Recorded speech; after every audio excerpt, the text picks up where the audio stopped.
Hey everybody, Zach from RW Makes Magic here. Just want to take a second to tell you that the channel is sponsored by Mana Traders.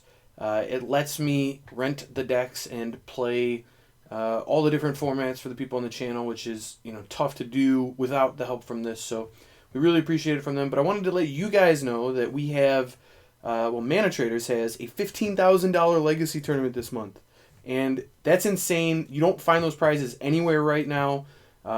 Those are just the biggest prizes you can play for in Magic if you're not, getting God invites to Mythic Invitationals or whatever by Wizards. So, for a normal player like me, this is the biggest thing you can play in, and it's a big deal. You do want to be subscribed to Mana Traders. You can't win the actual 15,000 without that.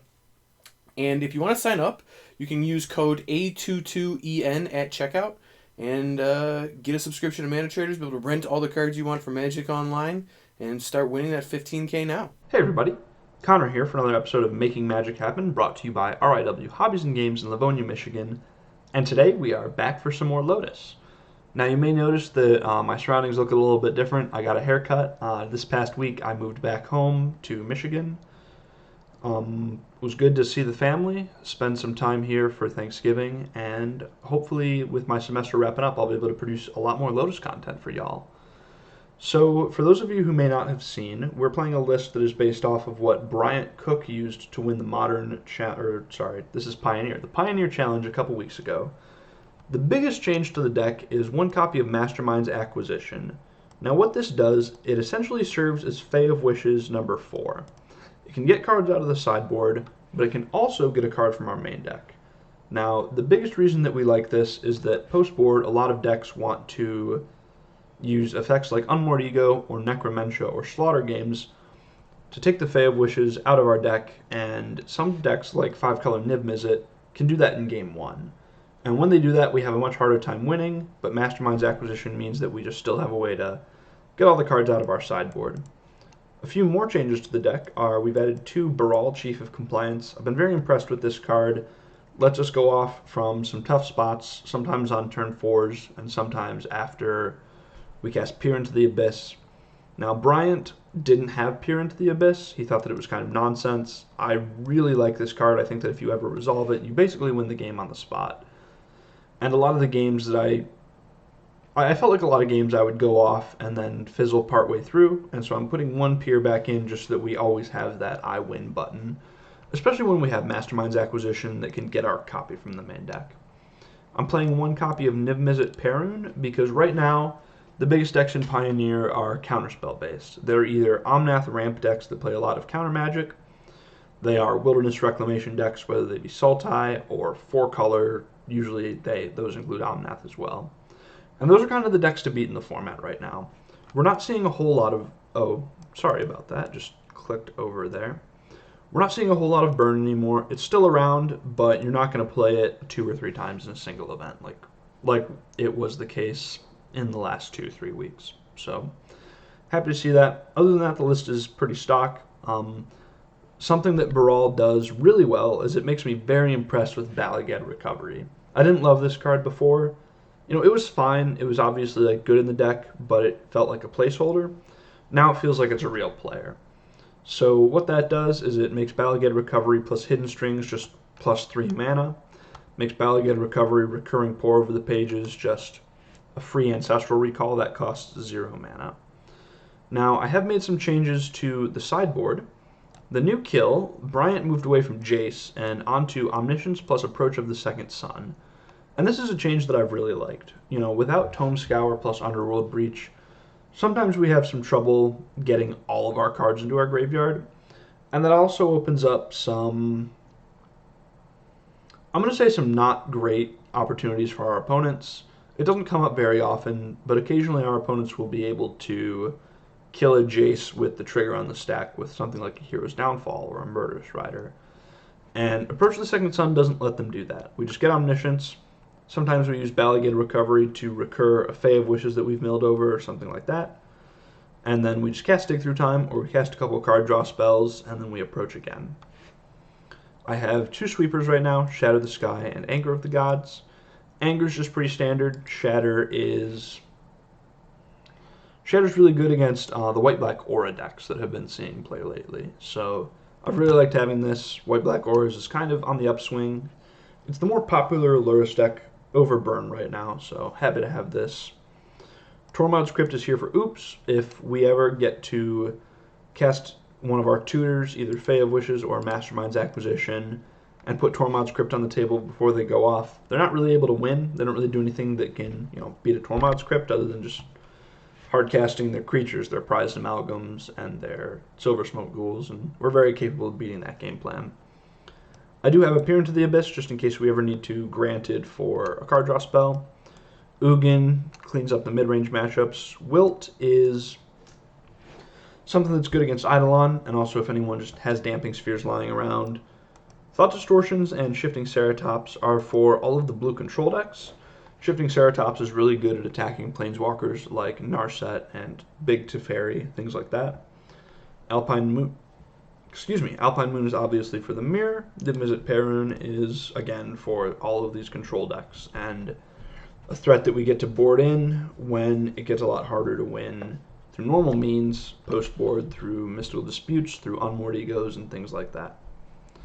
That's the deck. We're going to be battling in a Pioneer Prelim. You know that I love to bring you this Saturday, or the Friday night Pioneer Prelim. I guess I should touch on why I'm back to Lotus over something like the Oops All Spells deck that I 4-1'd with last week. And the reason, there's a few reasons, but mostly metagame shifts. It feels like since the Mox Championship, there's been a big uptick in counterspell decks. Most of those are Wilderness Reclamation, but we even saw last week Sultai Guy, Jabberwocky, move off of the standard Sultai Delirium builds and into a Wilderness Reclamation build that has Sinister Sabotage, it has main deck Mystical Disputes, something that's a lot harder for Oops to beat, whereas our deck can very easily power through any number of counterspells. You also have people playing more copies of Necromentia and Unmoored Ego in their sideboards, which, while they are good against Lotus, they are backbreaking against Oops All Spells, because as I found out unfortunately, as I found out in round 5 of last week, even if you get to combo, they can still just cranial extract your World Spine Worms, and then you can never win. And then the third reason is just a downtick in Burn. That was kind of a free matchup for Oops, and obviously a bad matchup for Lotus, and so we're happy to switch back. All right. Hopefully y'all enjoy the prelim, and see you soon for round number 1. Right, hey everybody, here we are for round number 1. Looking at a hand that's kind of marginal, but I'm going to go ahead and keep it. Our opponent didn't reveal lures, so we know that they're probably not super aggressive. Overwhelmed Apprentice. We are playing against a mill strategy, it appears. We do have 2 strategic plannings, so I know we have a good shot at finding a Lotus.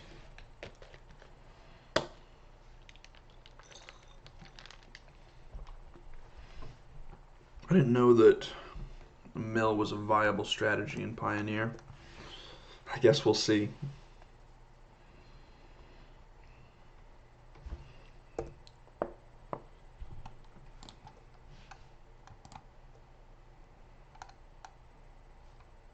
guess it's entirely possible that they're not mill, that they're doing something else. Maybe they have like counter spells, they're doing something with devotion.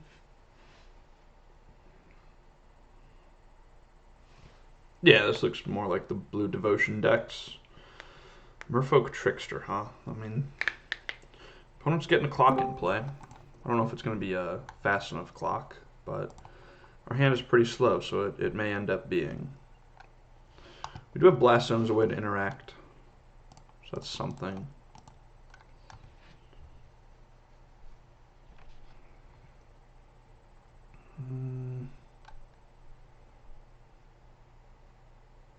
I'm going to take strings. I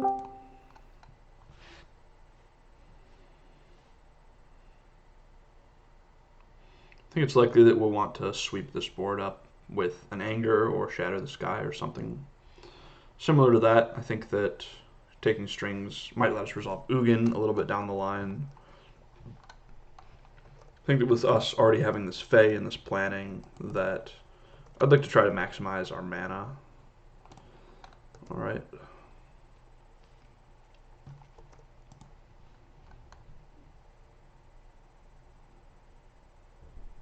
Collected Company.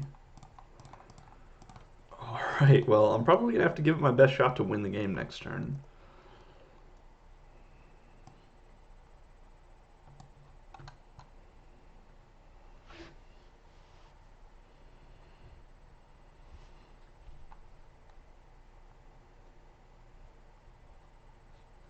They have 8 devotion, so they get to pick the best card out of their top 8. That's pretty good. I don't think that Thassa's Oracle is like a very good card in this deck, but I suppose if you, I don't know, need to do a lot of this stuff. They're going to have a lot of mana with Nykthos next turn.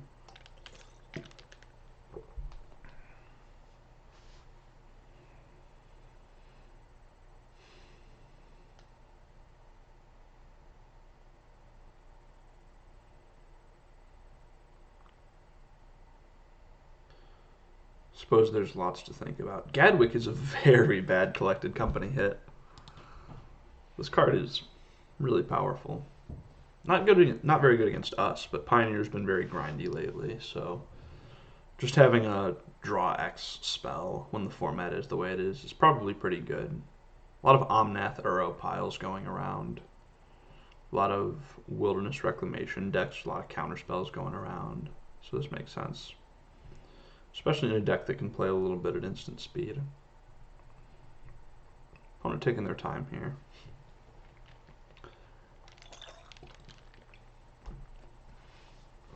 It's kind of frustrating, but that just kind of is what it is. You know, we're up 3 or so minutes on clock, but that just is what it is when you play a deck that basically plays itself for the first 3 or 4 turns.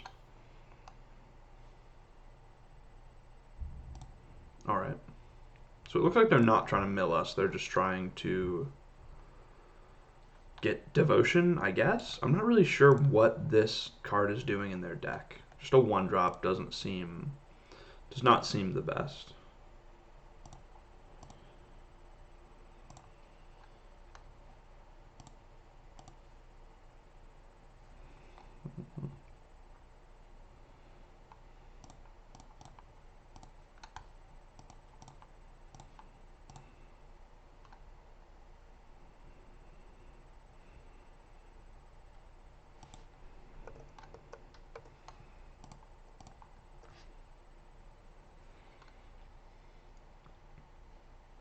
Just gonna go for an anger here.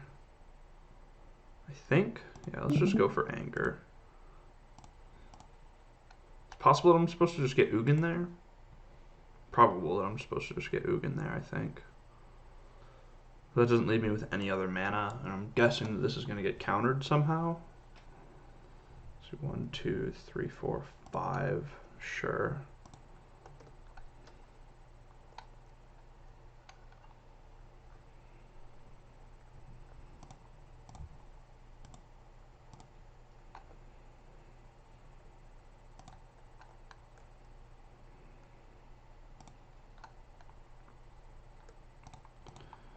So I'm able to go to 1 here if they don't have anything else, and then we can try again for a sweeper next turn, maybe?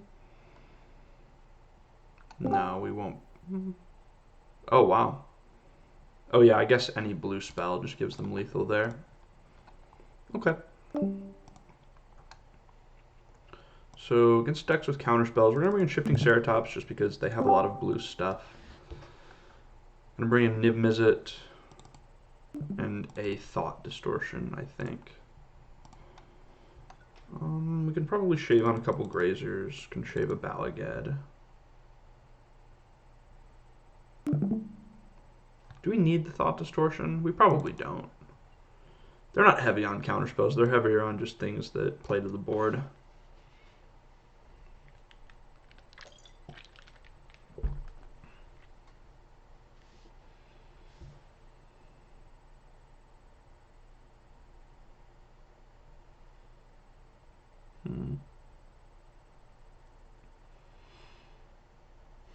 I probably should have let off on strategic planning that turn. I was a little bit scared of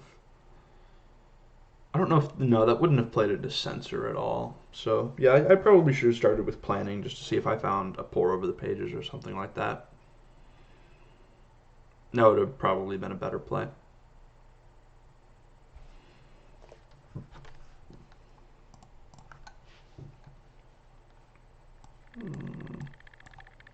Gonna go ahead and go to 5 with this. No sense keeping this with no way to find Lotus. This hand is really good.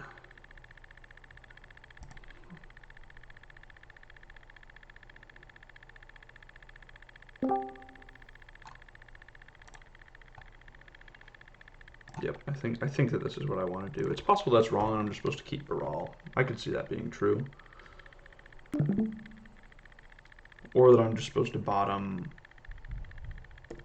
Sylvan Scrying and just hope that I find another land like I did.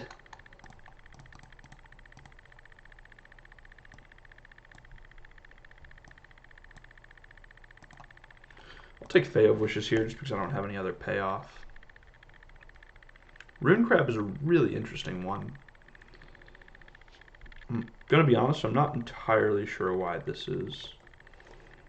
Like, what's their plan here? This Rune Crab alone isn't enough to get us.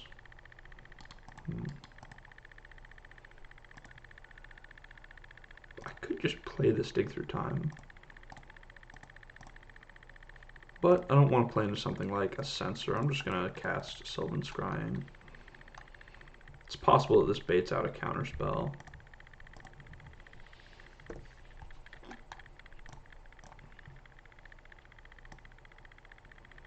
I don't know if they actually have any 2-mana counterspells. Maybe they have like Spell Pierce or something like that. But I'm probably just supposed to play this Dig Through Time. That was probably a mistake. Just because I don't think that they actually do have Censor. And then letting them just tap out for Merfolk Trickster is kind of a big price to pay.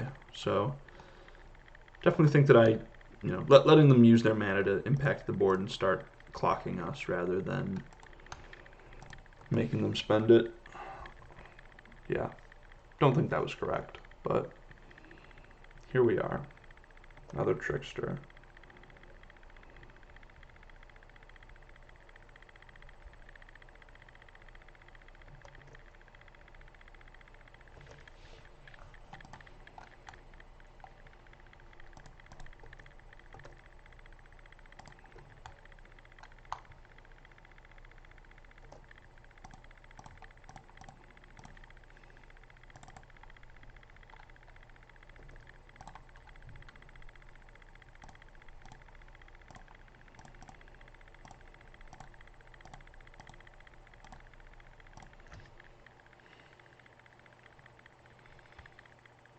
Would love for them to counter this one. And we can go ahead and pour. We'll just take strings, pour here.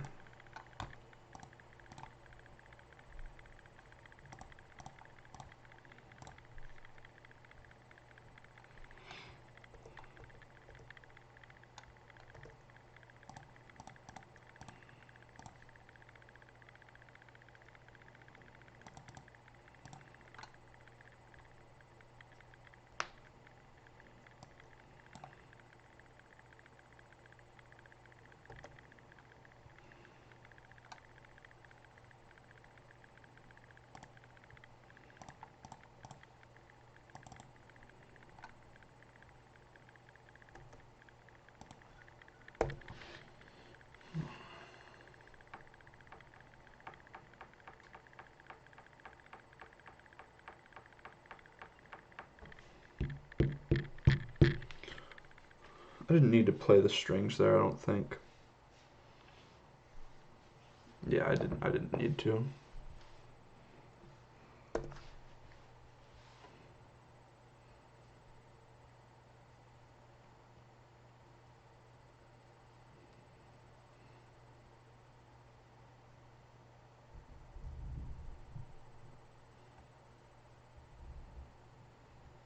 So Gadwick draw 2.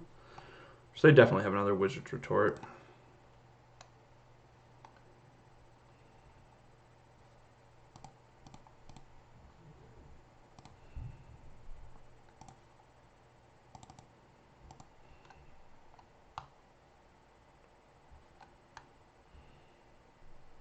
Yep.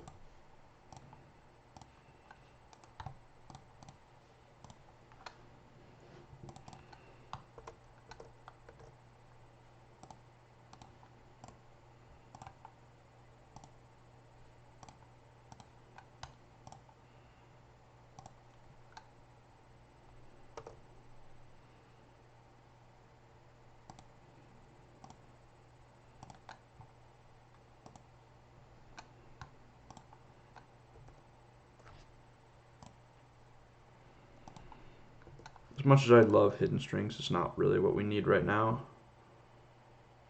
It's our last one. Maybe I should have left it there. So now we know that strings is our bottom card. Yeah, that might have been bad.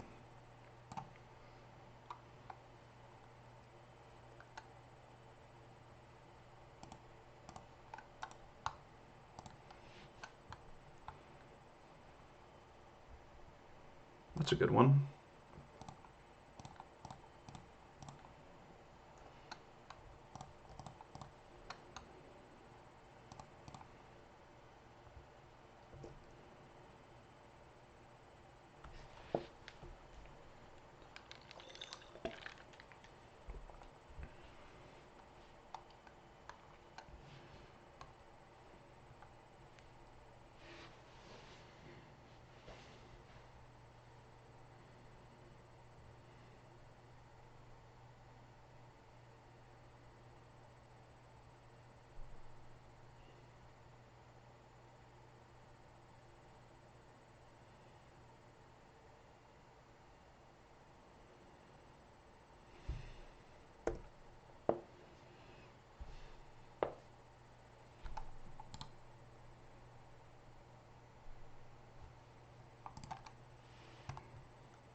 So neither of their top two cards were lands.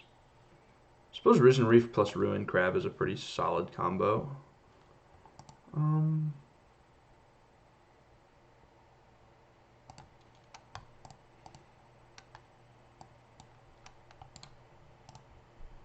What can I get with this?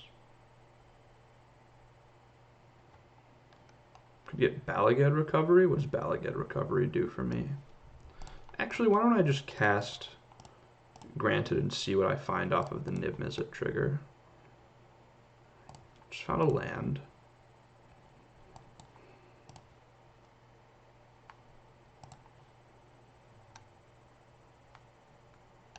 Not played a land for turn, which means that I have 7 mana.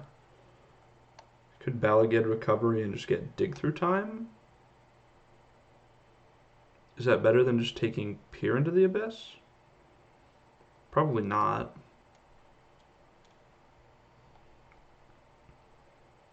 Probably just supposed to peer into the Abyss right now. Yeah, let's draw 13.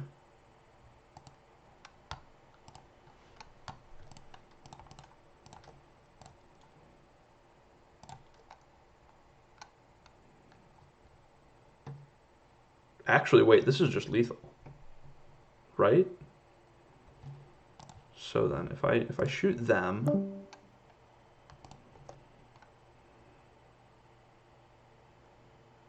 I drew. Oh, damn it! I drew 13 cards, which means I have 13 triggers, which means they're going to 6, and I just have 6 power.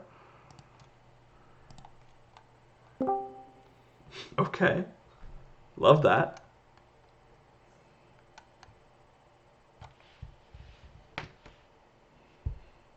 So I should have done the math and realized that I could do that. Then I just, obviously this worked out that we have exactly lethal, but then I could have just pointed those initial triggers at my opponent rather than at their Risen Reefs.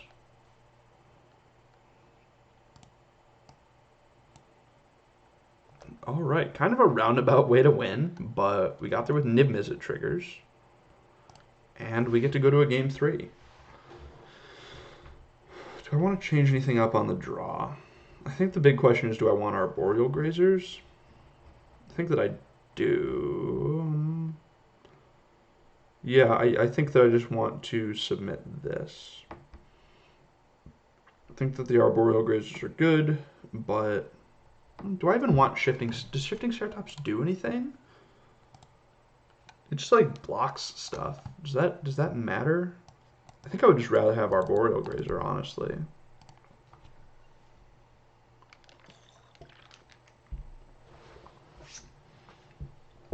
I think that shifting Ceratops is only really good against like the control decks. This isn't really a control deck, it's more of a tempo deck. Shifting Ceratops is only really good when you need to like be attacking planeswalkers and things like that and need alternate win conditions. This one, I am still on the combo plan. This is not the best hand in the world. It would be great if we drew a Grazer on turn 1, but it's solid. We get to play a Niv-Mizzet at some point.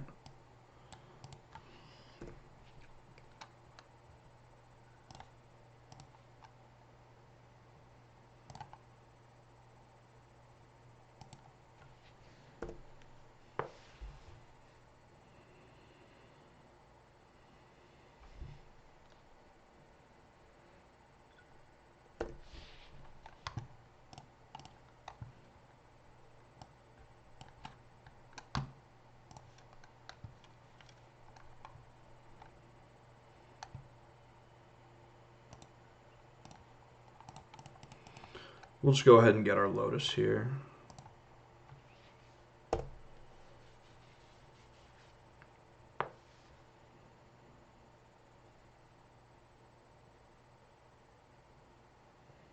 Just going to play out this Vizier on turn 3, I think. I think that that's better than playing Planning plus Lotus. Gives us more mana on our turn 4. Yeah, definitely just playing the Vizier out. We could just go off on turn 4 actually. Depending on what our opponent does here. This looks like a Risen Reef, maybe? Oh, sure, that's fine. I guess they're just upping the devotion count. They probably have a master next turn.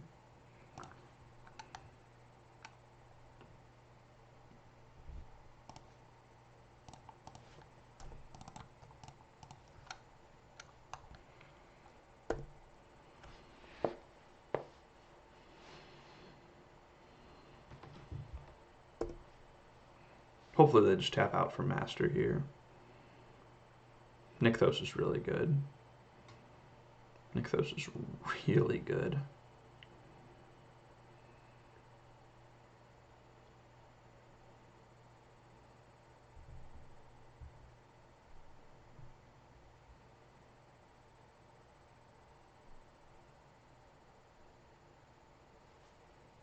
This isn't master. And it's not counterspells either.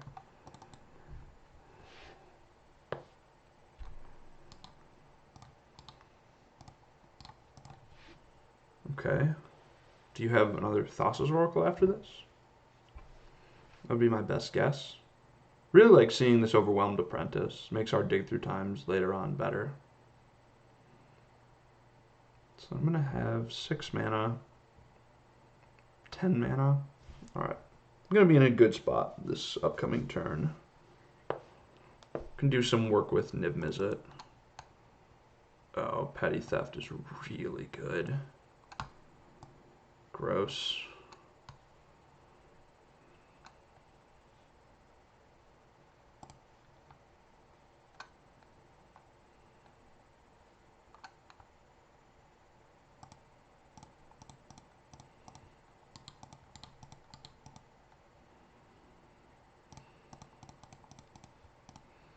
Just gonna cast Vizier and play Lotus here. Petty Theft was really good there. Hopefully they don't have another one. I still think we're in a fine spot this game. Second Vizier is always a good draw. So, I'm hopeful. Their play hasn't suggested that they really have much in the way of counter magic at this point.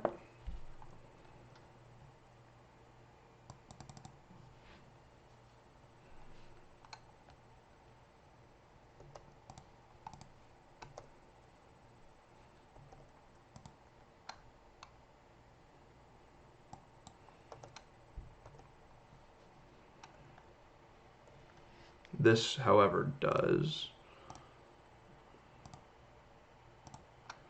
I'll just get Nib Mizzet in play right now.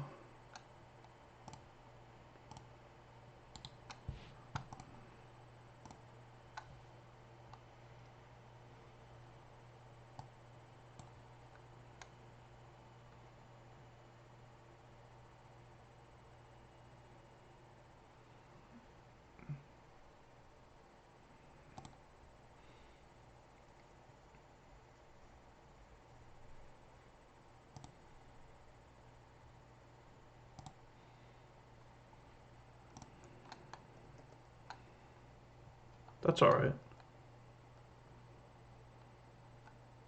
Probably casting Company here. Hang on, what?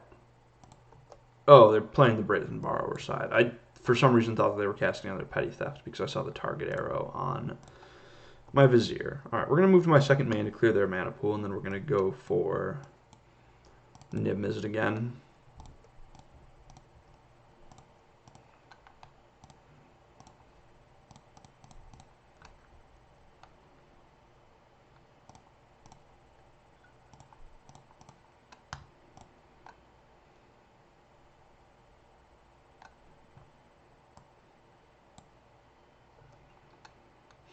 Crap.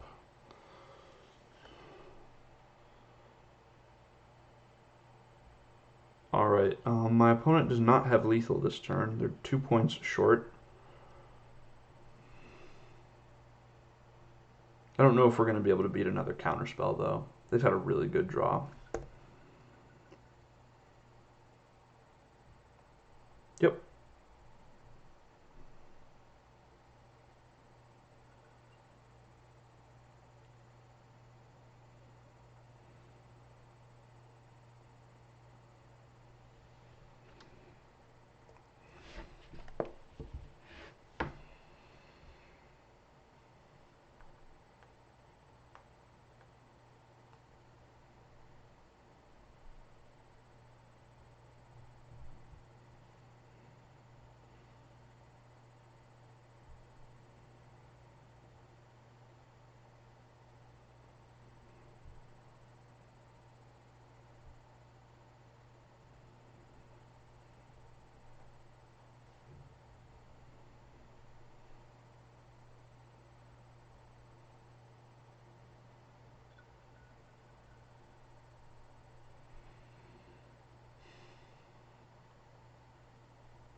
Gadwick draws 6. Jeez.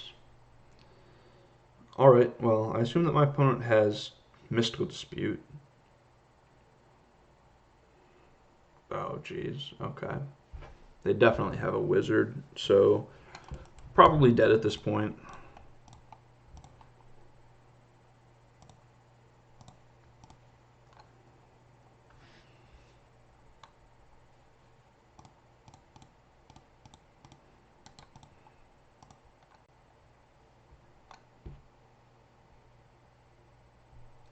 Should have tapped Blast Zone. That was a big mistake.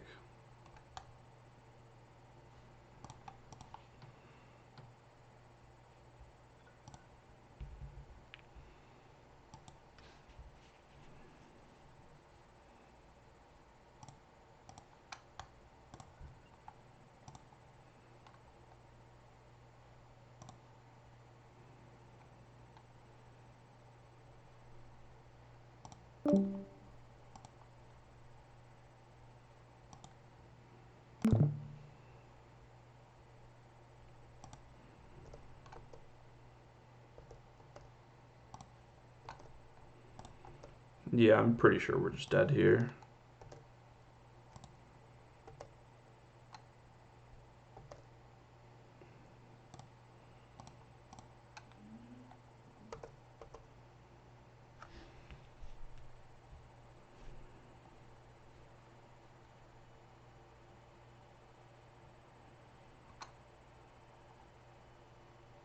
Yep, they have exactly lethal on us, and they have blue spells in their hand for Gadwick. All right, couldn't get there next round, or couldn't get there this round, but still had some interesting games. See you for round number 2. All right, hey everybody, we are back here for round number 2 of this prelim. 0-1, unfortunately. Had kind of a rough start against that blue-green devotion deck, but looking at an all right hand, not the very best, but I think something I'm willing to keep here at the start of round 2. So let's get started.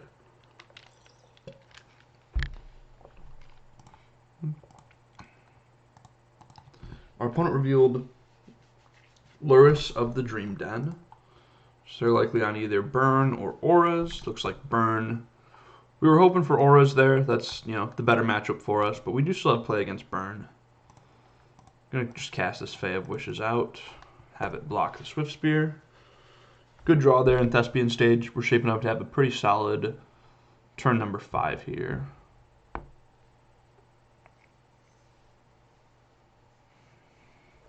Still an outside shot at a turn 4 if our draws line up perfectly, but I'm still happy with a turn 5 when we have some interaction in the form of a blocker in this matchup. I'm thinking real hard about what to do. Hopefully they kept a 1-lander with Light Up the Stage. That would really make my day.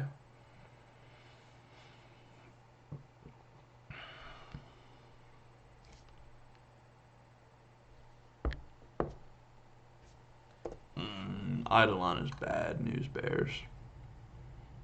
I'm just going to block. No reason. We'll just play Baral.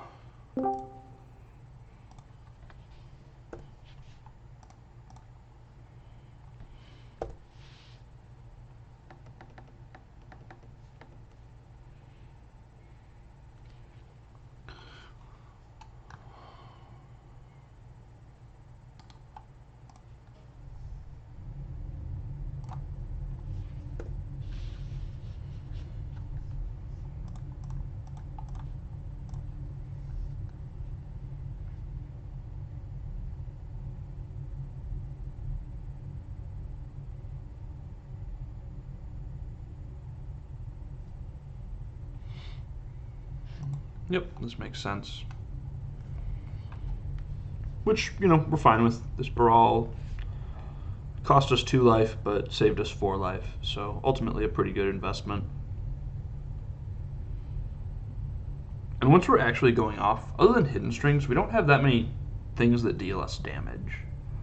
It's Hidden Strings and Balagate Recovery, and that's kind of it off of Eidolon. Other than that, we're just casting 4 of the pages and Dig Through Time. So I'm hopeful that we'll be able to go off on turn number 5 here without getting killed by this. And if we can't do that, then maybe we can use Fae of Wishes to sweep the board.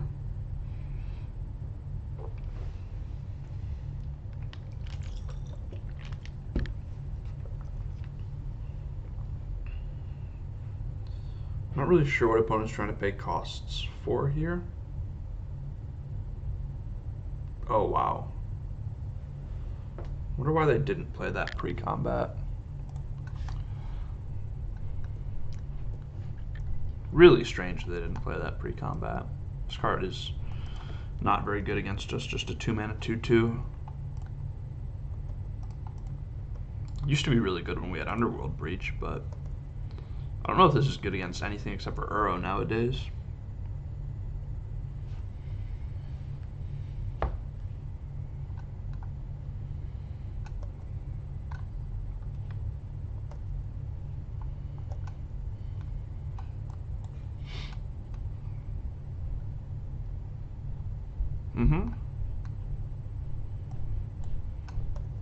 Okay.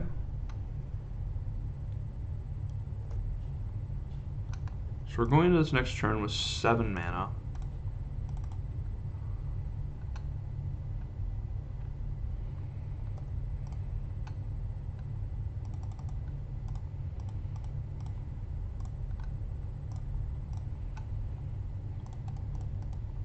And I think that we're actually in a really good spot here. Because we have this Mastermind's acquisition, we will be able to sweep our opponent's board. They'll have, whatever, 3 cards left over, but that's not a huge deal. Of course, two pour over the pages means that we could just win the game this turn. Let's go Go ahead and get rid of Sylvan Scrying. We don't really need that.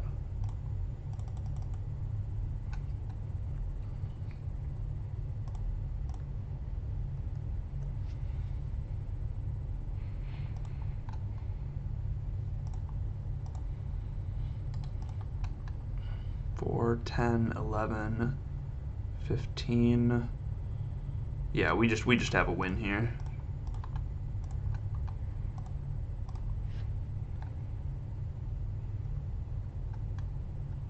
No problem. Sure, we have to take a little bit of Eidolon damage, but that's not going to matter.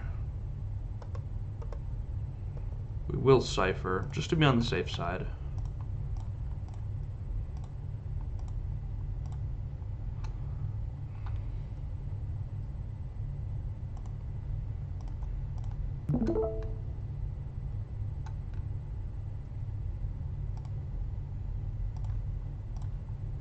We do have to take damage off of this, unfortunately, but we're never going below 10 here.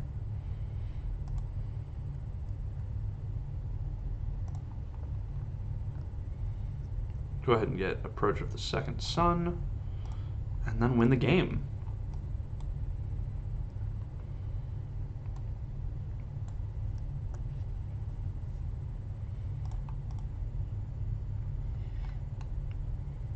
Alright, so we had a really strong draw with a couple of creatures, fortunately.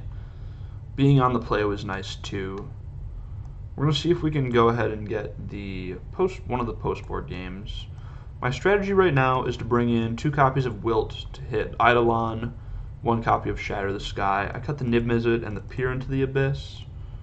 And then we can also shave why don't we shave a Bala Ged? Recovery. This is a matchup where we want all of our creatures, all of our Grazers and Barals available to block. We saw that game just how much time they were able to buy us. Like, we just never even really cared about that Eidolon because they could never get through our blockers very effectively. So even though we had to take probably 6 damage from it over the course of the game, it just never really hurt us. This hand is acceptable. It is not stellar. Mostly keeping it because it does have this copy of Wilt. So if our opponent does have Eidolon, you know, their best card against us, then we do have an answer. Fortunately for us, we were able to draw our Boreal Grazer, which is far and away our best card in the matchup.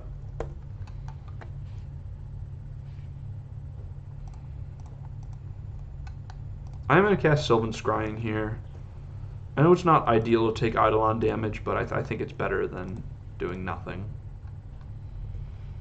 Than just wilting it here. I think I would rather take the time to develop. I think that we're going to be in okay shape this game.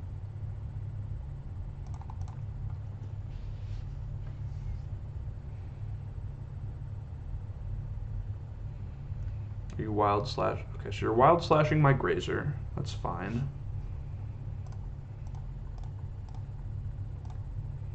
So we're gonna go ahead and cycle here. Ooh. I think I should just Shatter the Sky, honestly. No, I shouldn't.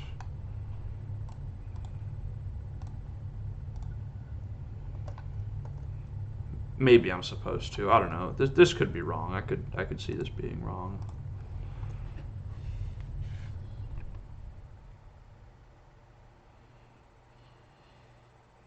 Hopefully we draw land number 3 here. That would be really good. Also hoping that our opponent doesn't just outright kill us. Hopefully they just do something like play another Eidolon after combat here, and then we can Shatter. That would be pretty ideal. Alright. Eidolon, please? Okay, that's fine. That's still... man. Still something that I am willing to Shatter. So then if I go Untap, untap, floating 2, use the 2 to copy, then nope, I'm still a point short, so unfortunately I do just need to use Shatter the Sky here.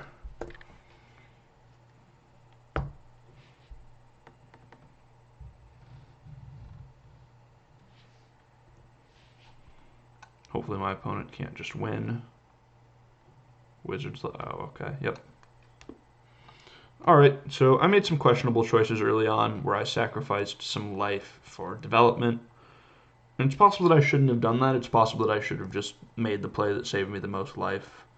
It's hard to say, especially on that turn. I think that I was right on turn 2 to go ahead and get my Lotus instead of wilting the Eidolon. On turn 3 or 4, whichever one it was, I think it was probably right for me to Shatter the Sky rather than wilting the Eidolon and getting Sylvan Scrying. That just ended up with me taking 4 extra points of damage, and it let my opponent cast their Light Up the Stage with Spectacle. So that play was probably not correct. I don't think that I should be willing to give my opponent 4 points of damage for nothing.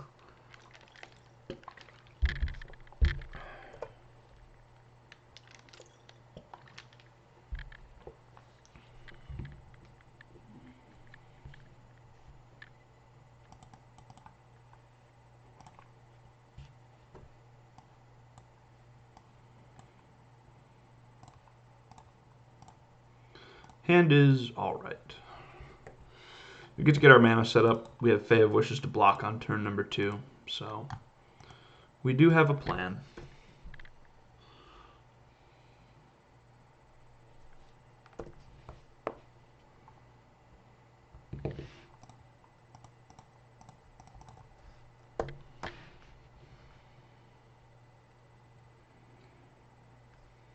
No Eidolon is definitely good to see. Hopefully we don't get shocked here, but we probably will. Wow, really? Okay. Well, this is a good start from my opponent, but I don't know if it's capable of killing me on turn 4. Well, I shouldn't say that. It definitely is. 3 prowess creatures is probably the best start that I can have, but wow, I'm just like very happy with this. This is giving me a lot of time to get set up.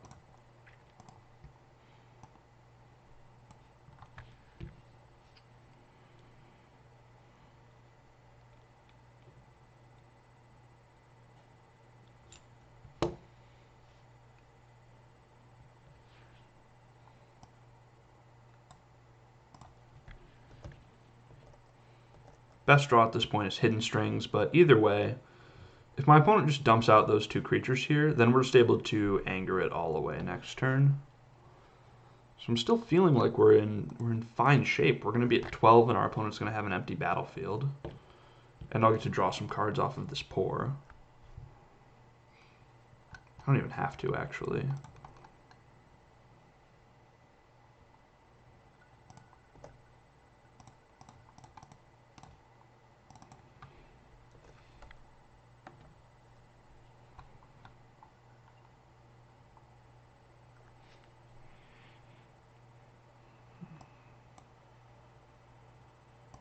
Yeah, I think that I just wiped the board here.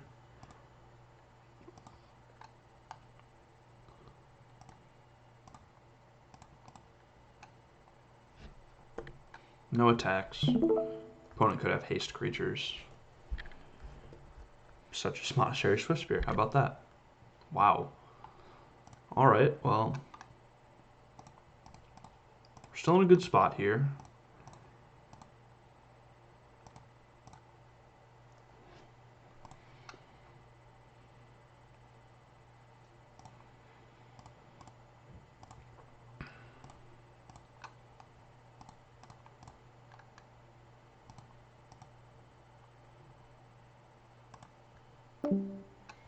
Just gonna make that same play. I think it's mana neutral, and we have pretty much all the mana we want here. Actually, what if I were to go Recovery Back Mastermind's Acquisition? What could I do with that? Hidden Strings. I could probably approach.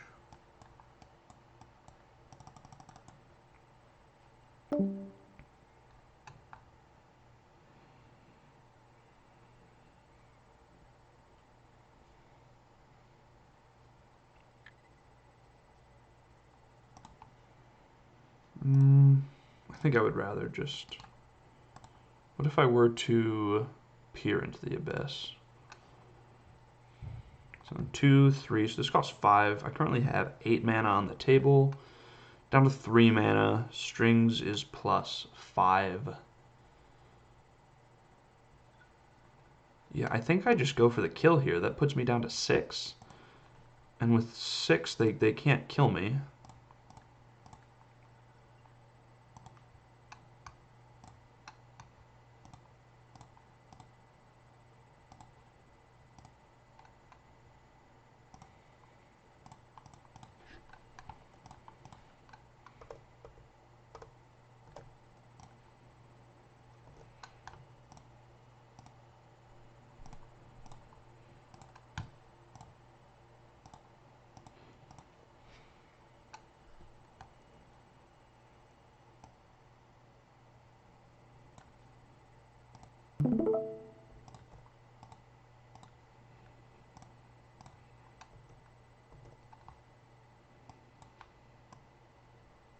No hidden strings yet, but we do have a dig through time.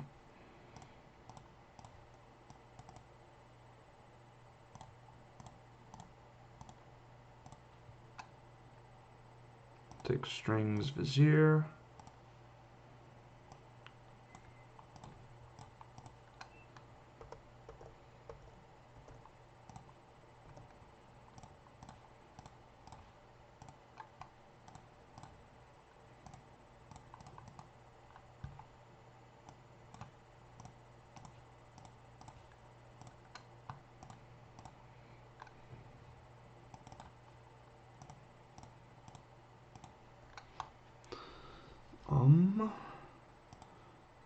Yeah, let's go ahead and pour.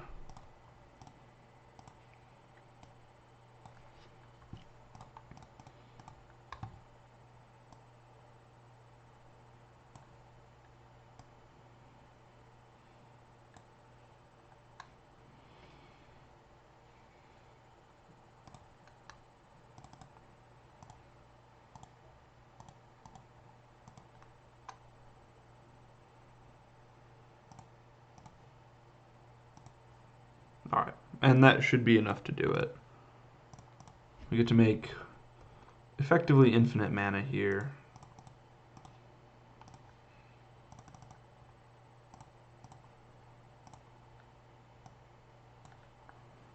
And then go for an omniscience.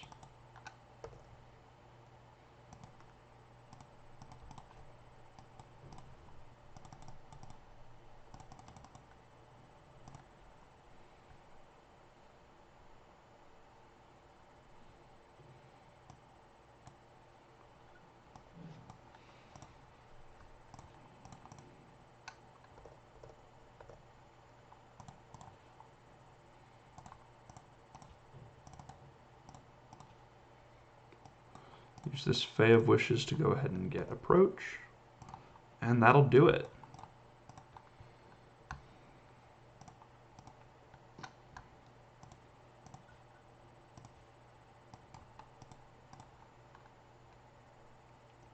Alright.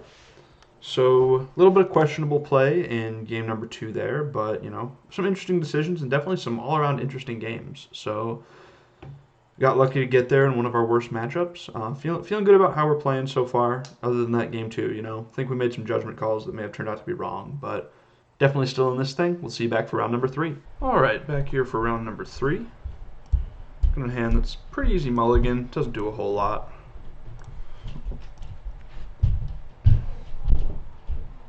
This is one that I'm into. Just get rid of the redundant Sylvan Scrying, don't really need that.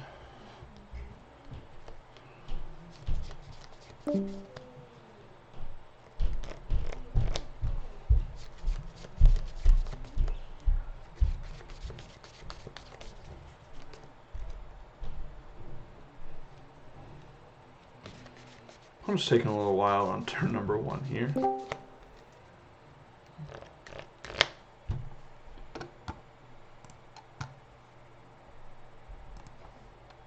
Looks like we're up against a Lotus Mirror. That's what Ballagad Recovery implies to me, which is could be fun. Could be fun. We'll go ahead and leave Strategic Planning on top. Oh no, it's not Lotus Mirror. It is Oops All Spells. Alright. So this is definitely a really hard matchup. Our best way to win is a single copy of Tormod's Crypt in the sideboard. So I'm going to go ahead and look for the Fae of Wishes, or the whatever that other card we have is. Anything that lets us search our sideboard for one of those two is going to be good. Alright, well, not ideal. I'll take Pour, I guess.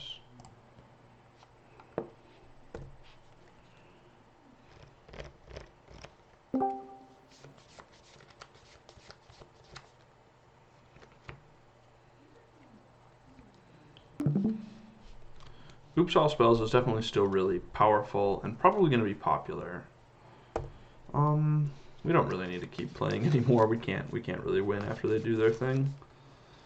However, I do think that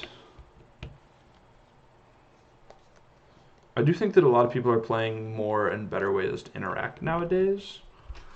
And I don't think that it's as good a choice as it was the last couple weeks. So we're just going to go ahead and concede. We can't win from this point.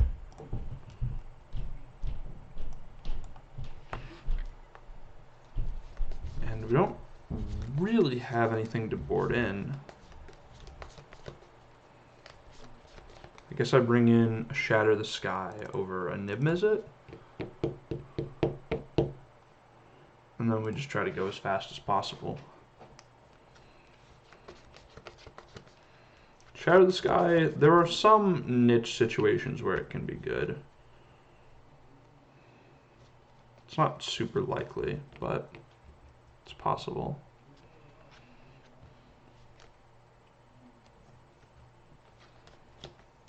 I don't really think that there's anything else that we want.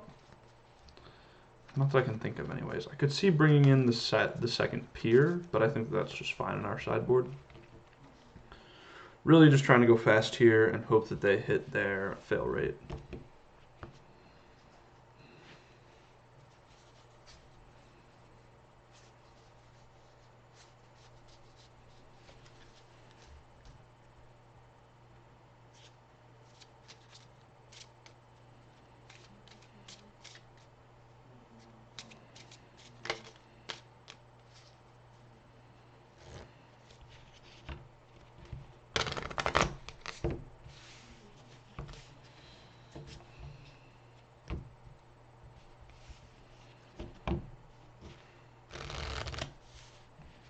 No use for those. No use bringing the Tormod's Crypt in. It's better to just be able to grab it with Fae.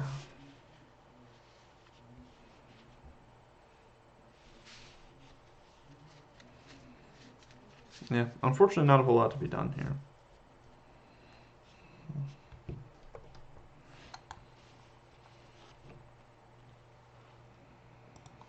I'm going to go ahead and keep this hand just because it's likely to be a turn 4. Looks like our opponent disconnected. So I should have noticed beforehand that they were... Oops, I should have noticed before game 1 just by how many cards they have in their library. They have over 60. They're probably playing the 62 card version that boards some in that we played in the video last week. It's not the exact same because I did see Neoform when they were telling us to look at the cards, but probably something very similar to that.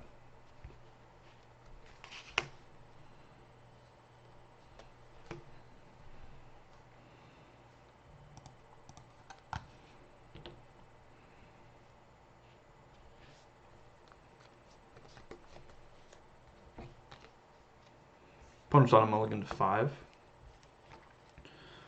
Normally that would make me pretty happy, but this is a deck where they don't really care how low they go. They're just looking for specific pieces.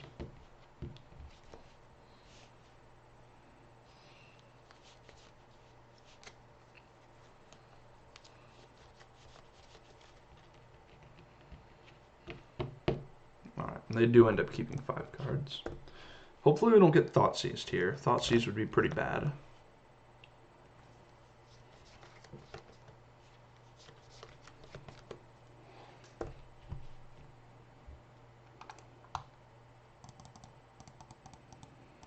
Baral is going to make a turn 4 very easy if we get to that point, which we should. Take Thespian Stage. They don't really kill us before turn 3.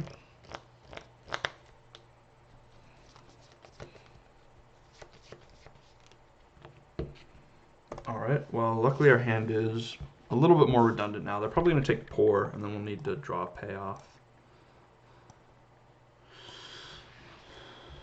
I could see them taking Baral or Hidden Strings, just they might have more Thoughtseizes or something like that, but it's probably just going to be Pour.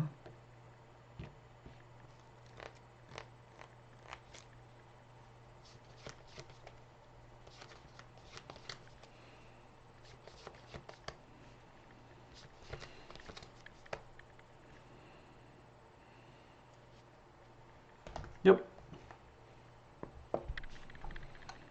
Do you have land number 2? They've got to have land number 2.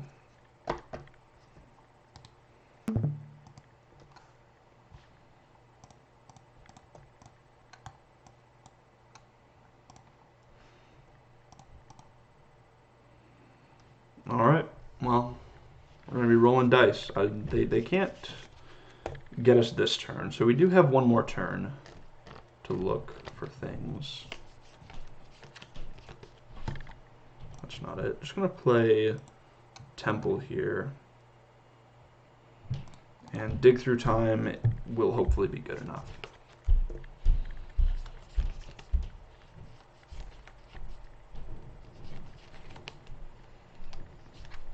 They're probably just going to put their deck on the table here. I assume that they have a payoff of some sort.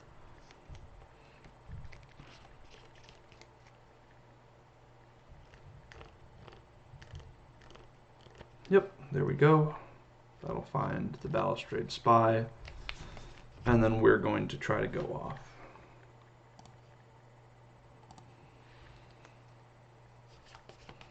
We're going to have a lot of mana. And yeah, this, this is good. Leyline of Sanctity. What does Leyline of Sanctity do? I'm pretty sure that's just actual blank cardboard against us. Why is that in your deck? Yeah, we don't kill by doing anything to you. Alright, so they do have Narcomoeba in. That's good to know about. That means that our sweepers are a little bit better.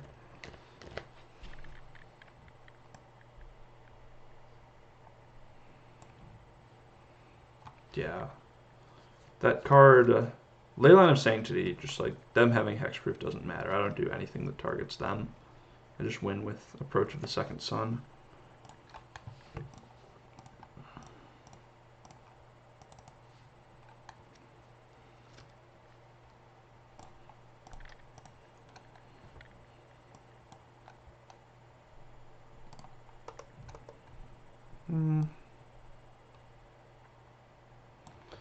I don't think we need to cipher here. No real reason.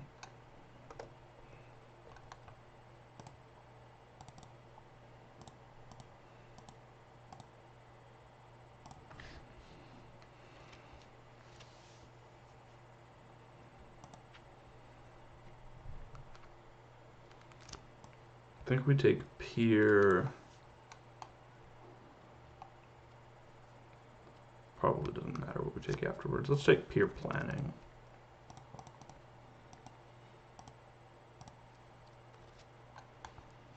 Draw 23.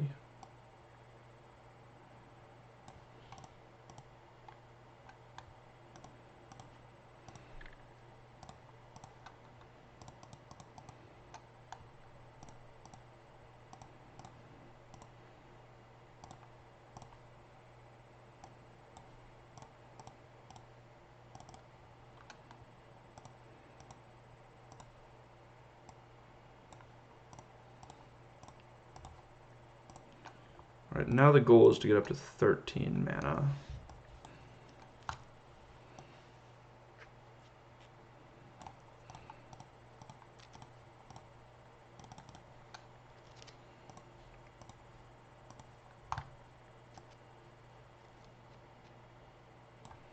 Alright, we should be good to go here.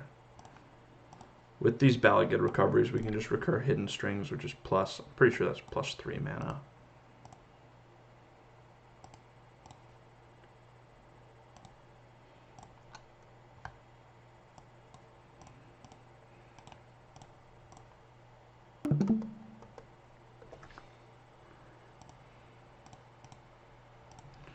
Alright, so we have 14 mana. We can go ahead and grant it for Omni.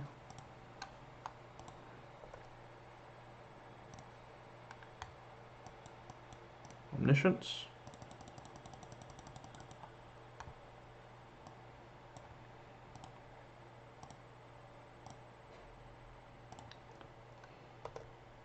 Granted for approach.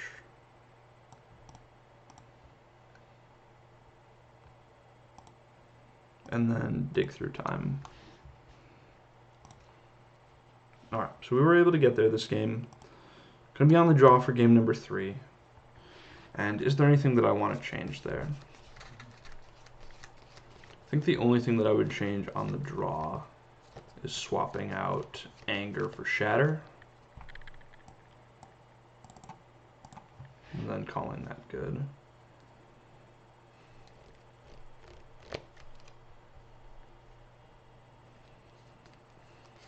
Opponent disconnected again. That's kind of frustrating.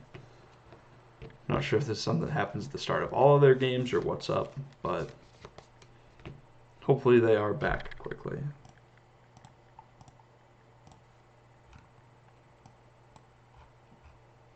Alright, yep, they've rejoined. So looks like they just had to do a quick moto restart, which, I understand.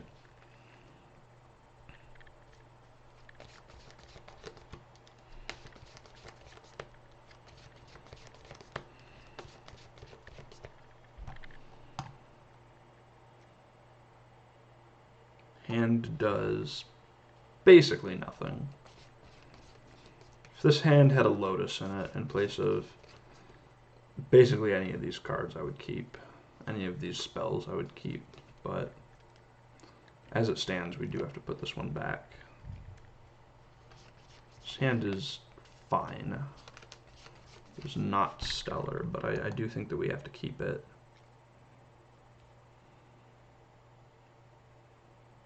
When we're on 6 cards and on the draw like this, we're not beating our opponent's best draws. So really we have to hope that they stumble and can't put something together until turn 4 or turn 5, and then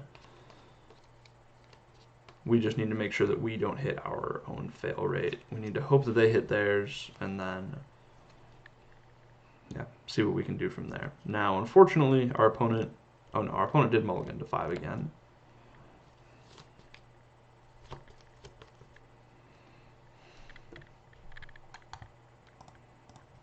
Darn. Redundant dig through time certainly never feels good. No mana dork here.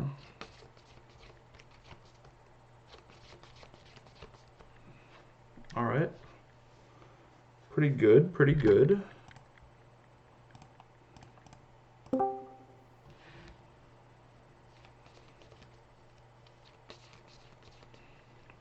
Guess we take planning here. And hope that we can hope that we can find like a hidden strength or something like that to do something on turn 4.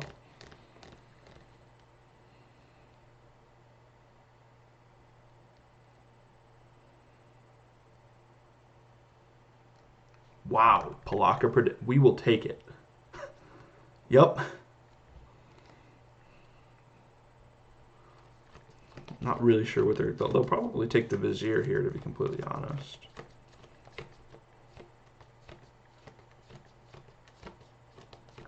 Taking a dig through time doesn't actually do anything because we have 2. So yeah, it makes the most sense for them to take Vizier here. And they do see the line, unfortunately for us.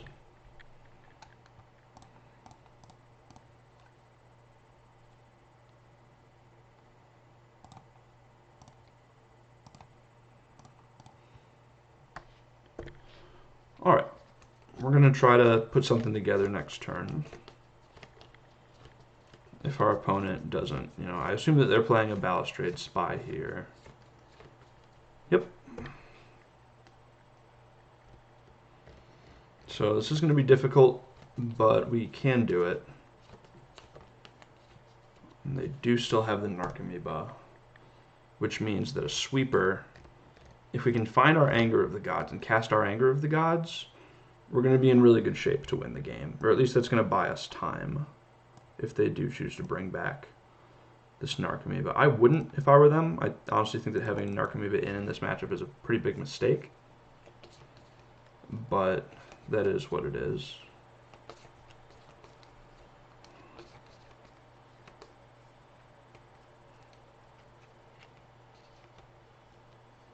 Okay, they actually make the right choice of not bringing Narcomoeba back.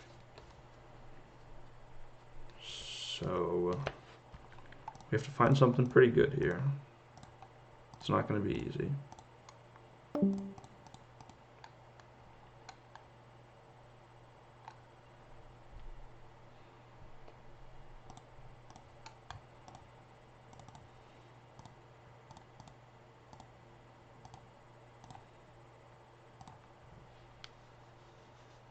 So what happens if I take strings, strings? Pretty sure it is just supposed to be strings, strings. Yep, has to be strings, strings.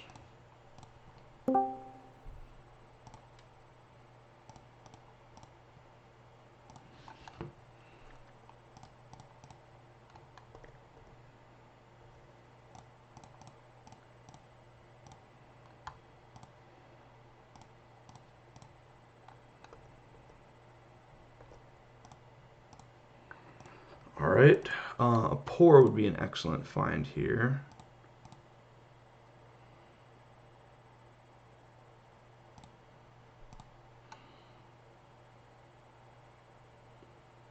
Pour. My opponent's bringing back prized amalgams, so anger isn't very good. Let's pour.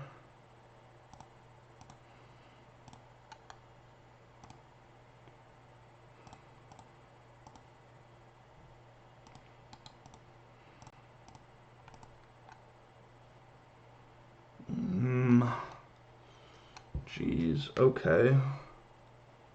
I'm really not sure which one of these we take here. I think it's supposed to be... So this will be our third hidden strings. So with this strings, so then this costs 2, this costs 1. This costs 3, that's 6. So this is plus 3. This is plus 5. It's 8 mana. I think we should take a pour. I don't love it. I think I might be wrong about that.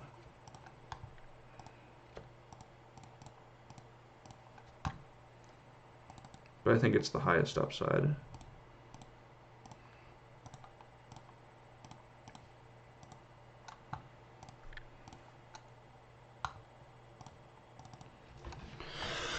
Okay.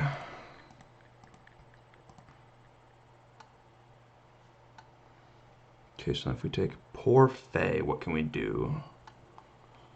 We currently have 8 mana. Poor makes it 10 mana. Balaged Recovery is 13 mana.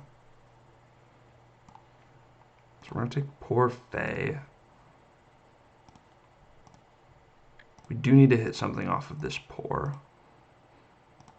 Otherwise, we have to reevaluate. That should be good. So if we go, let's just double count mana here.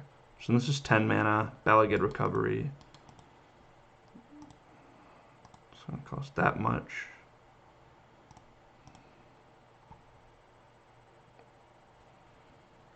That is exactly enough mana. Wow.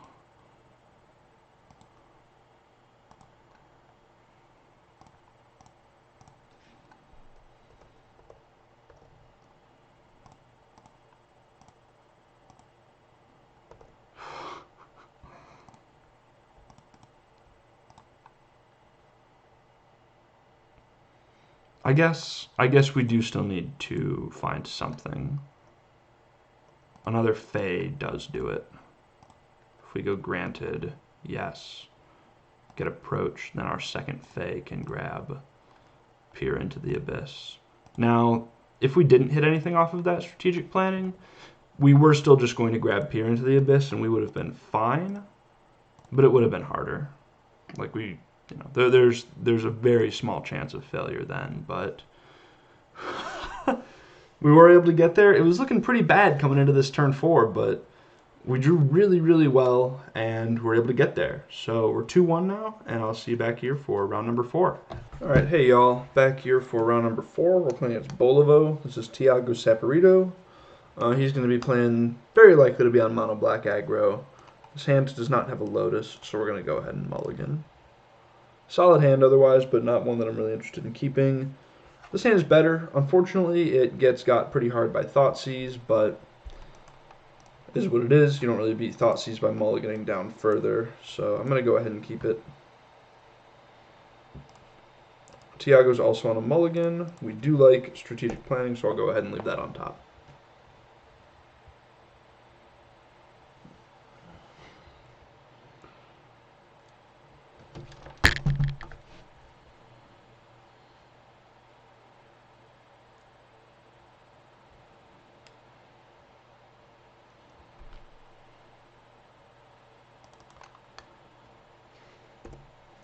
All right, good for us that Tiago leads off on a 1-drop. Of course, him leading off on a Thoughtseize would be bad for us because he would take Sylvan Scrying, but it would also be a lot less pressure on us. So, there would be upsides and downsides to that for us.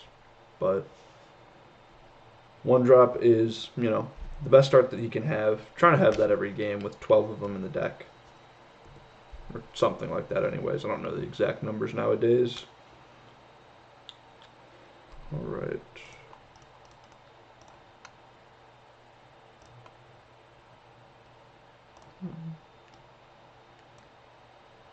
I think we do take Pour here. Dig would be very good, but I don't think it's what we're looking for. So we've got a good shot to go off next turn. But I think we're probably just going to pass the turn here. I think I would rather just have I would rather have a lot more mana, just because nothing bad can really happen from us passing here. He could play a Rankle and make us discard a card, but other than that, like the worst case scenario is that he draws Thoughtseize here, but he obviously doesn't have it, or he would have played it already, and so I think that waiting an extra turn is a fine place to be. It's probably going to make us just discard a card here. We'll discard our Temple of Mystery. And then we will go off.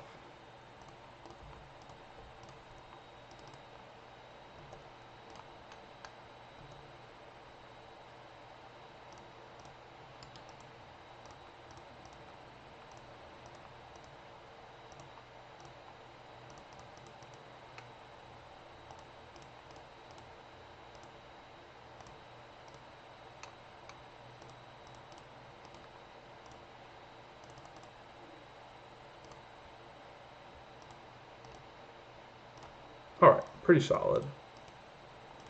This should give us enough mana to win, I think.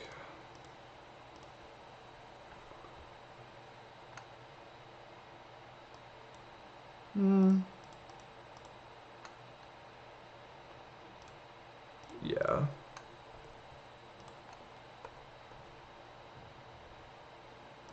So we just go ahead and granted for Omni. Cast Omni.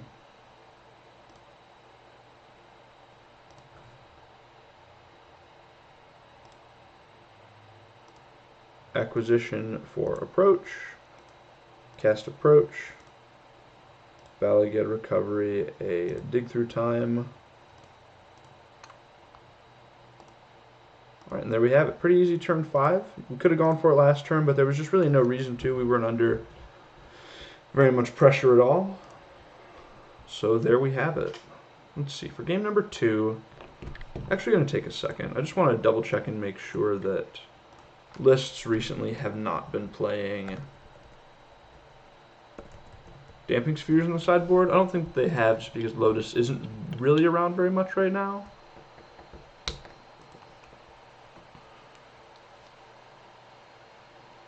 Yeah, there's not really anything that Tiago can bring in against us other than extra Agonizing Remorses.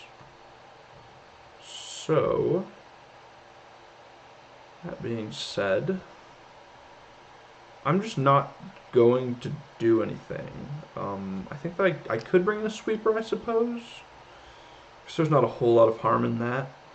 Yeah, I should probably bring in one Sweeper. I think that's fine. Bring in Shatter the Sky and cut Balagad Recovery. I do want to leave in Niv Mizzet just in case he has something like a Necromentia or something similar that can get rid of our win conditions. Although now that we have Mastermind's Acquisition, that's probably not the most important thing in the world. So maybe I just should board out the Niv Mizzet in this matchup. I think it's fine to have, but not super necessary. This hand is solid. This is a hand that suffers from Balagad Recovery being a spell and not a land. But I still think that it's alright.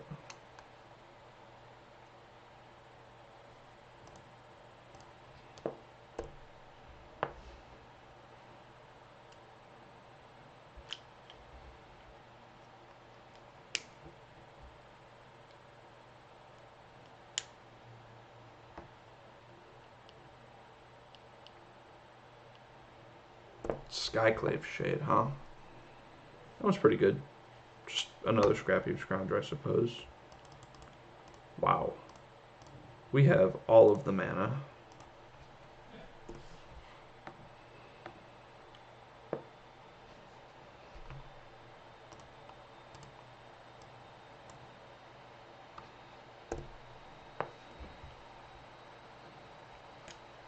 Interesting that it's Legion's End. I guess Legion's End is better just because it hits... it can do a lot of damage against a potential, say, Fae of Wishes. So that makes sense. Well, here we go.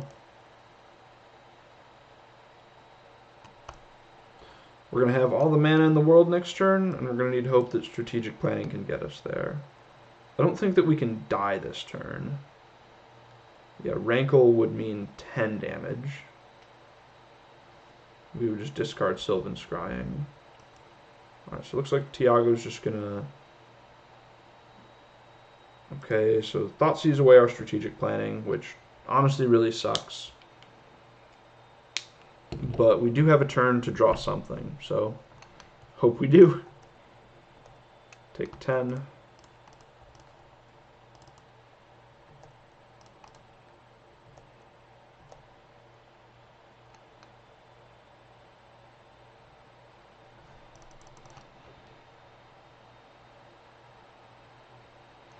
This is a situation where I do wish that we had Sheltered Thicket in our deck. Then we could just draw a card with the Sylvan Scrying, but that's alright. Really good draw from Tiago there. Hopefully we can do a little bit better on the play for game number 3. Yeah, I don't really want this Niv Mizzet in my deck, not with Mastermind's Acquisition. Now that Bryant has figured out that this should be in the deck over the 4th Fae of Wishes, there's just no real reason to have Niv Mizzet in against Mono Black. This hand's not it. That's not good enough either. Jeez. Yeah, we just have to go to 4. This hand does actual nothing.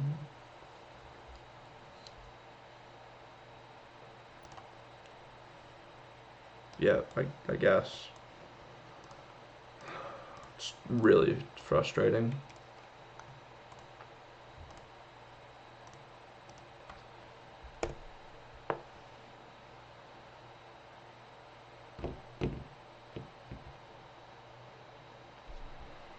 Yep. I mean, I don't think that any of those hands were even remotely close to keepable, so I'm happy with my decisions. But wow, this is just kind of miserable.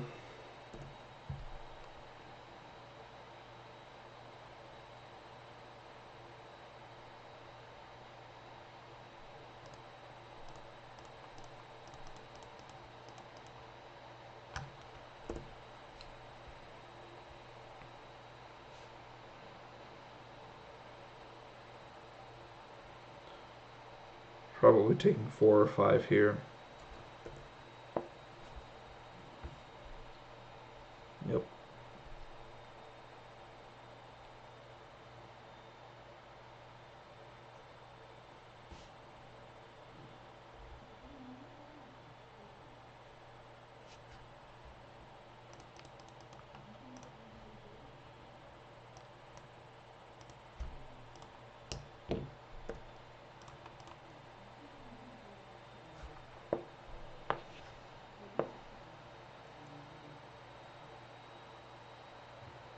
Yeah, we don't really have any outs at this point.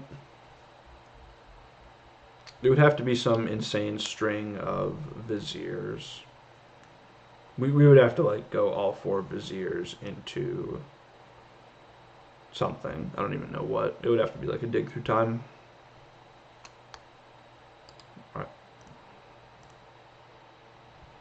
Unfortunate, but sometimes that happens with the deck, you know. Sometimes you just mulligan into Oblivion and die. But that is what it is. We're 2-2 now, so unfortunately can't make QPs, but still going to do our best to win this last match, and I will see you then. Alright, hey there everybody. We are back here for round number 5 of this Pioneer prelim. Unfortunately, we're starting out on a mulligan 5, but that's alright. Looking at getting rid of probably Burrell here. I think we're looking for cards that look at more cards when we're down to 5. Especially because at this point we don't have a 3rd land and we don't have a Thespian's stage. So once we get this Lotus online, we are going to want to do what we can to find that stage. Our opponent didn't reveal a companion, so they're not on the very slow end or the very fast end of the format. No Yorion, no Lotus. Looks like they're also not playing Oops All Spells because they have 60 cards in their main deck. It's a good one to find.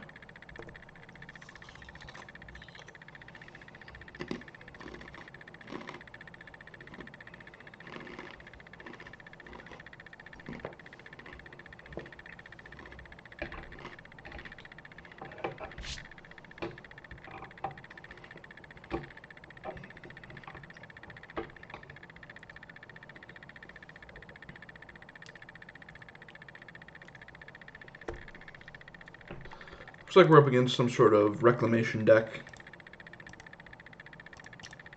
Just going to play out the Arboreal Grazer here. Now, Reclamation was actually one of the biggest reasons that I added the Niv Mizzet to the main deck of this deck, was that they play a lot of counterspells and we want something that can just fight through the interaction like that. So hopefully we do get to make use of that main deck Niv.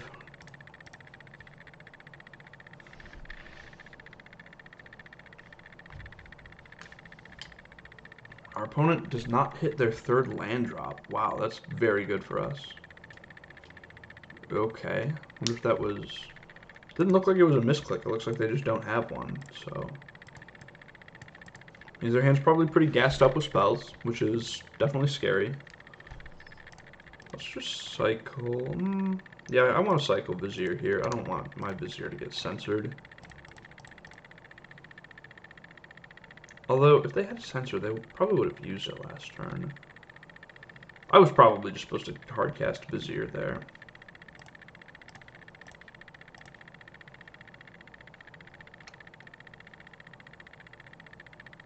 Well, I am going to take Thespian stage. I am sad that we do lose Niv Mizzet here, but I don't think that we can just pass up the opportunity to get our mana online like this. Interesting. Maybe they did have Censor. That opt to me kind of implies that... I don't know. That implies that they had something to do with 2 mana, otherwise they would have just opted for land drops. Did they miss again? Oh no, okay. So this does tell us that there's Sultai Reclamation. It's good information. And we are just going to go for it here. Nothing to play around. We're just going to jam our pores.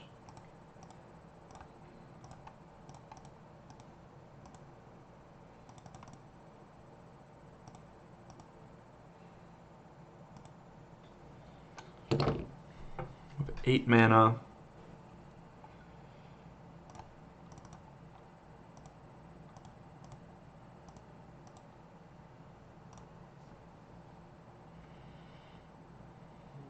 That was real bad.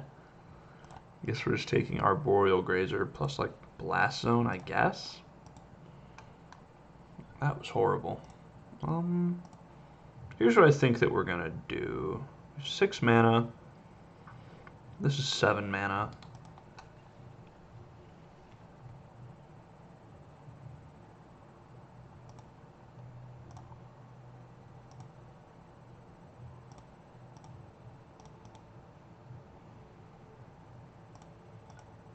We're going to Balagate Recovery our Niv Mizzet.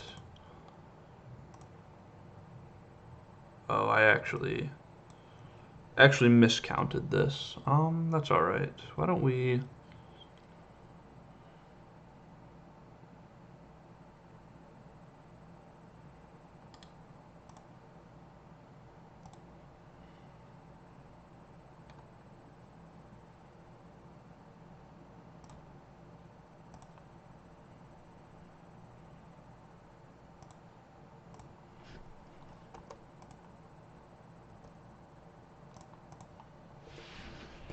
This here's a good one to have on top. I thought that we had one more mana than we did. I thought that we could Fade plus Grazer there.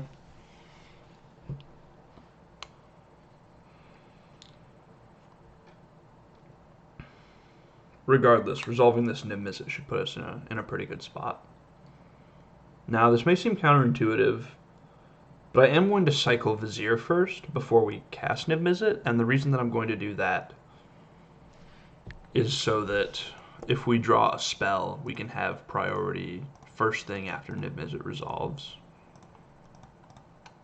Just in case they have like a Hero's Downfall type effect, something that can kill it right away.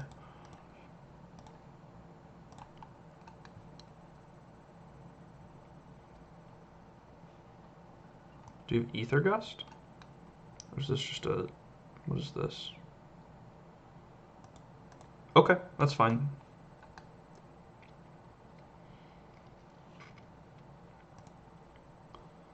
Nothing that we can really do this turn, but we do get to draw an extra card off of this.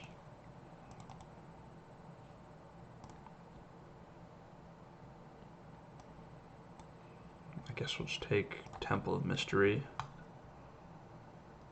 And we might as well just play this temple out here.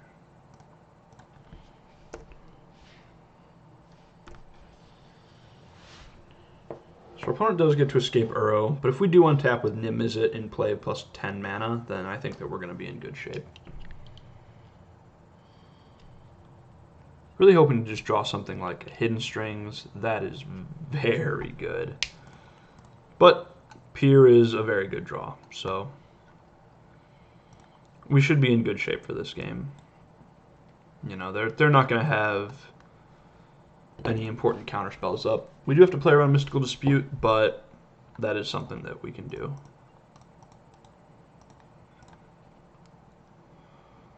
Lose 10 life, draw 16 cards. Alright. We didn't actually draw that much, so we're going to start with cycling some Viziers. We're very deep into the deck to have not found a Hidden Strings. There's the first one.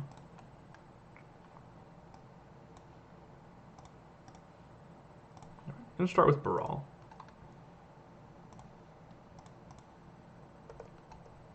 Doesn't look like our opponent has anything to interact here, so we should just be good to go.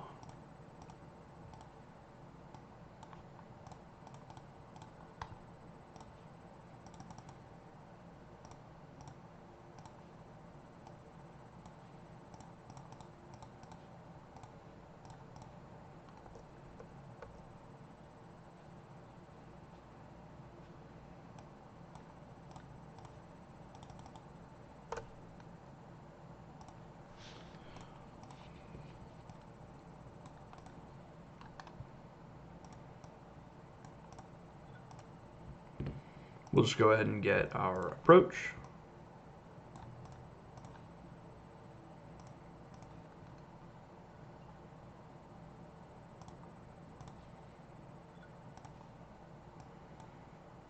And then cast Approach. Okay, cool. I actually need to look up the specific text on a card here. Looking at Necromentia. So this is a matchup where they have cards that can get Lotus Field out of our deck. And so this is likely going to be a matchup where we board out one copy of Lotus Field.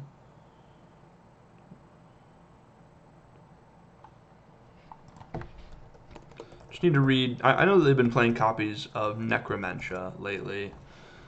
And Necromentia reads, choose a card name other than a basic land name. Okay, so we are going to board out a Lotus Field here. We're going to board in Thought Distortion and Niv-Mizzet. I think that we should also board in Shifting Ceratops, but I'm not entirely sure. They can probably just go over the top of it.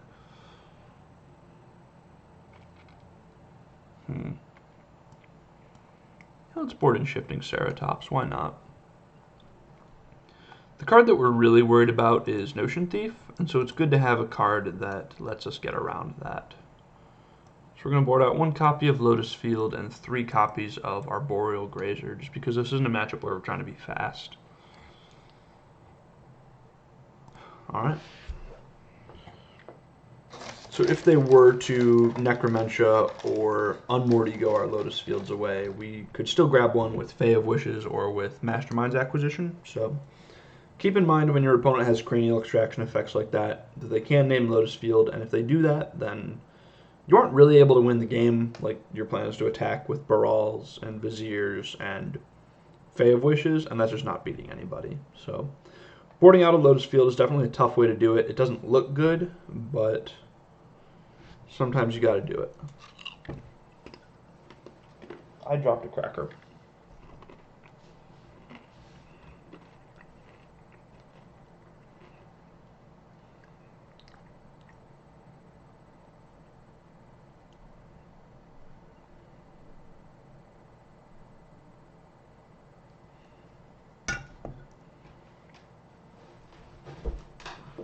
Oh no.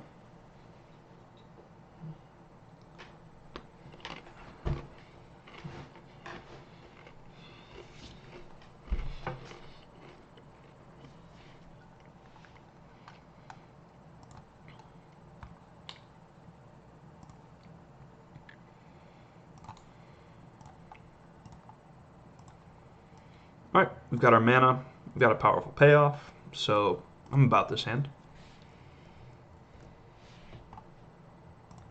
It's a good one to draw.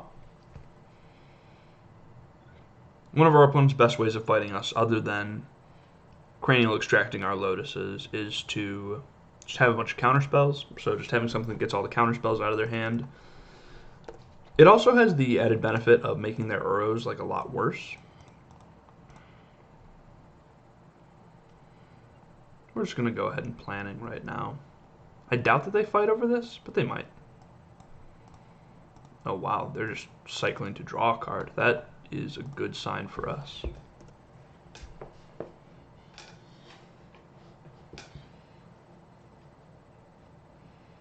Alright, and no Necromentia effect, nothing like that.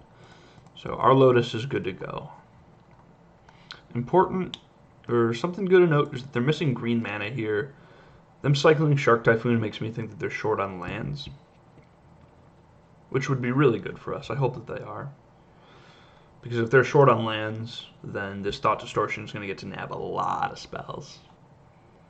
It's like Temple of Mystery, I suppose.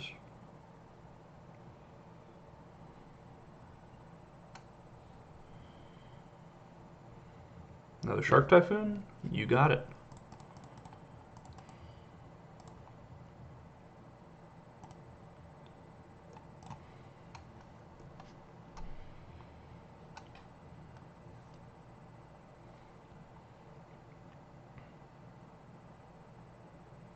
Probably going to see a Reclamation here.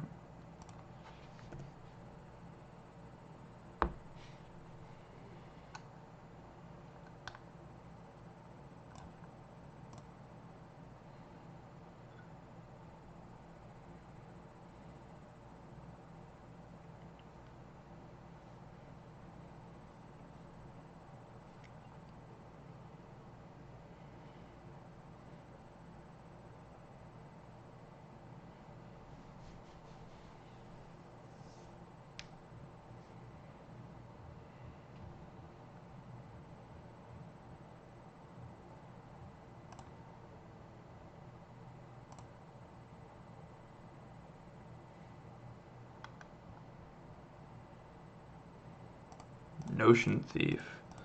That one is really bad. That's one of their better cards against us. And we don't actually have a good way to get that off the table. I guess the only way we really have is like sweepers. Jeez. Okay, well, that's definitely something that I can look at. I'm gonna make a note that we don't have a good way to kill Notion Thief.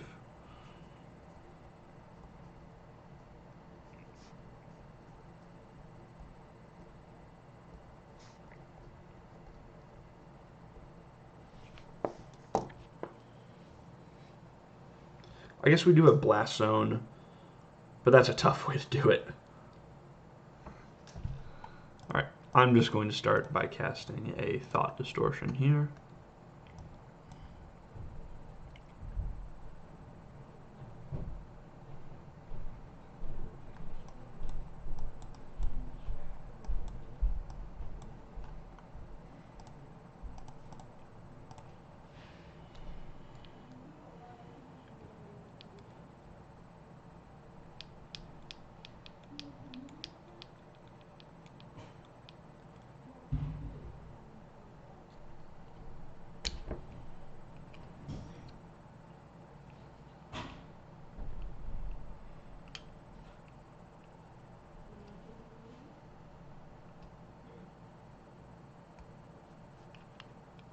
Come on, opponent.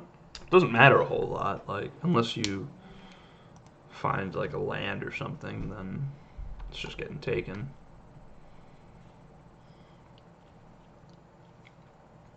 Sure, you get to scry. This card is just awesome. Big fan of Thought Distortion. Alright, so their card in hand is a Drowned Catacomb. They scryed to the bottom, or rather, scryed into their graveyard. And we have a Niv Mizzet on top.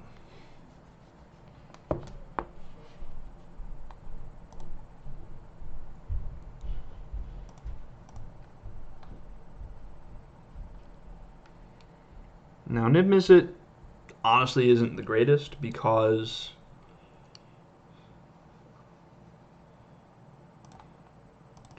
of Notion Thief, so it's not going to be drawing very many extra cards. But it's still like a big presence on the battlefield that we need right now. We need them to, let's see, they went top, bottom. So what can I do here?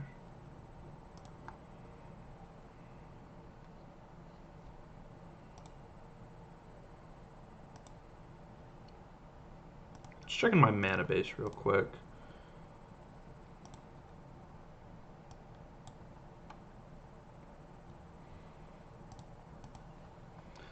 Yeah, just going to play out Niv Mizzet here. Hope that it makes it to our next turn. If we get to untap with it, then we get to ping Notion Thief and then be good to go.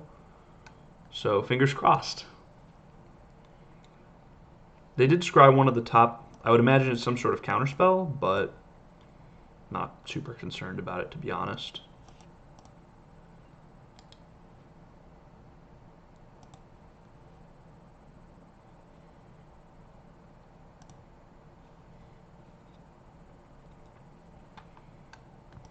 All right. Opponent, hope you can find an answer. They probably need a Hero's Downfall or something, given that they probably don't have Extinction Event right now. An Extinction Event would also kill their Notion Thief, so again, we're not worried about that. They scribed 2 cards to the bottom.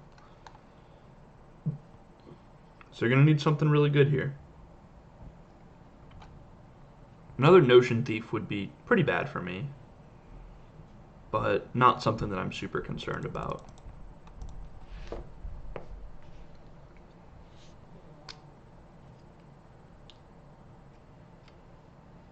Oh, them floating mana's bad.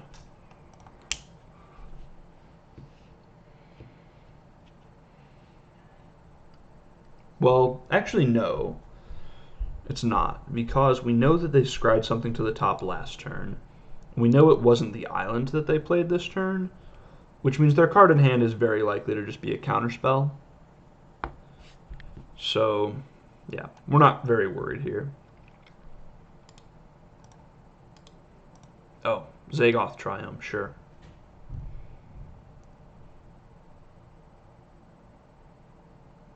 Shark Typhoon? Dasa's Intervention, okay. So it does let my opponent draw a card because it... I'm not really sure what... Oh, right. This isn't can't draw more than one card a turn. It's can't draw except in your draw step. Got it. Well, opponent is likely Dobbs now. We're just going to start off by digging through time.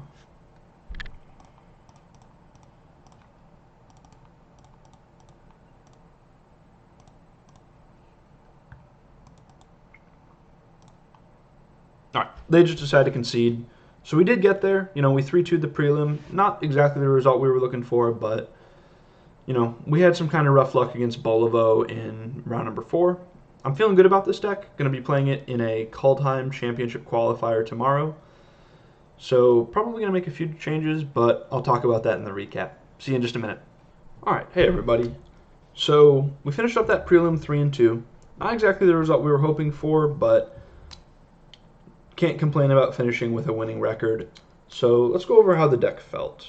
We didn't play against too many counterspell decks. We did play against Sultai Reclamation in the last round. And to me, it felt like our sideboard for those was kind of overkill. We have, obviously, the main deck Niv Mizzet, and then we have these 4 cards that are just hitters against control decks.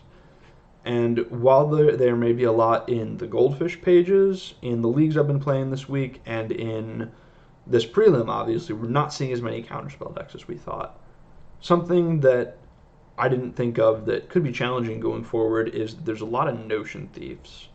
That's just a really solid card in the metagame right now with how many Uros and Omnaths, and it's also very good against Lotus Field. So going forward, I do think that I'm going to cut some of the control package. It's probably going to be the Shifting Ceratopses for Blink of an Eyes. Now, we did see that we got pretty lucky against that last Sultai Rec opponent to just kind of naturally draw the Niv Mizzet. Niv Mizzet was able to kill Notion Thief, but that's not always going to happen. Sometimes we need cleaner ways to get it off the field, or ways that we can tutor for. So going forward, probably going to cut the Thought Distortions for, sorry, not the Thought Distortions, the Shifting Ceratops for copies of Blink of an Eye. I think we'll be pretty happy with that. We really always have been. Might add 1 Blink and 1 Anger of the Gods, just in case that there's a lot of aggro decks around, but probably just 2 copies of Blink. Also happens to be really good against the white-black Auras decks that have been seeing play a lot lately. As for the Niv in the main deck, it's something I was pretty impressed with. I don't think that it ever really came up that it was there, but it's something that I feel good about, given the number of counterspell decks that are around. So, feeling good about this for the PTQ tomorrow. Feel like we've got a good shot to take the whole thing down, so that's what I'll be trying to do. I'll be recording the matches for you all, so be on the lookout for those, and have a good one. I'm joined by Kyle Balgamase. Welcome, Kyle. How are you? Raja Suleiman with Orzhov.